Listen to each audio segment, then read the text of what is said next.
സ്ഥാനാർത്ഥി നിർണയത്തിൽ അവ്യക്തത തുടരുന്നതിനിടെ വയനാട്ടിൽ UDF നിയോജക മണ്ഡലം കൺവെൻഷനുകൾക്ക് തുടക്കമായി. പ്രചാരണ രംഗം നിർജ്ജീവമായതിനെ തുടർന്ന് ഇന്നലെ DCC നേതൃത്വം ഹൈക്കമാൻഡുമായി ബന്ധപ്പെട്ടിരുന്നു.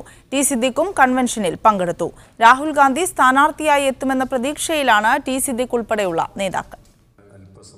വയനാട് പാർലമെന്റ് മണ്ഡലത്തിൽ സ്ഥാനാർത്ഥി നിർണയത്തിൽ അവ്യക്തത നിലനിൽക്കുമ്പോഴും നിയോജക മണ്ഡലം കൺവെൻഷനുകൾ തുടരുകയാണ്. സുൽത്താൻ ബത്തേരിയിൽ നടന്ന കൺവെൻഷനിൽ AP Anilkumar MLA, T Siddique തുടങ്ങിയവർ സംബന്ധിച്ചു.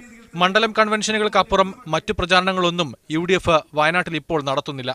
ഡൽഹിയിൽ നിന്ന് AK ആന്റണിയും KC വേണുഗോപാലും കാത്തിരിക്കാൻ ആവശ്യപ്പെട്ട പശ്ചാത്തലത്തിലാണ് DCC ഇപ്പോഴും രാഹുലിനെ പ്രതീക്ഷിക്കുന്നത്. നേതൃത്വം ഞങ്ങളോട് വെയിറ്റ് ചെയ്യാൻ പറഞ്ഞു. ആ പ്രതീക്ഷയിലാണ് ഞങ്ങൾ നിൽക്കുന്നത്. എല്ലാ സ്ഥലത്തും വലിയ ആവേശമാണ് കൺവെൻഷൻ. ഞങ്ങൾ UDF സംബന്ധിച്ച് എല്ലാ മേഖലകളിലും കൺവെൻഷനുകൾ വിജയിച്ചു. കൺവെൻഷനിൽ പങ്കെടുക്കാനെത്തിയ ടി സിദ്ദിഖും രാഹുൽ വയനാട്ടിൽ എത്തുമെന്ന പ്രതീക്ഷയാണ് പങ്കുവച്ചത്. തീർച്ചയായും ശ്രീ രാഹുൽ ഗാന്ധിയുടെ വരവിന് വേണ്ടി ഇവിടെയുള്ള ജനാധിപത്യ വിശ്വാസികളും പൊതുസമൂഹവും കാത്തുനിൽക്കുക. ആ തീരുമാനം ഉടൻ ഉണ്ടാകണം എന്ന് ഏറെ ഞങ്ങളൊക്കെ ആഗ്രഹിക്കുന്നു. രാഹുലിന്റെ വരവിൽ അമിത പ്രതീക്ഷ പുലർത്തുന്ന നേതാക്കളും പ്രവർത്തകരും മറ്റൊരു സ്ഥാനാർത്ഥിയെ ഉൾക്കൊള്ളാൻ പ്രയാസപ്പെട്ടേക്കും. മീഡിയ 1 വയനാട്.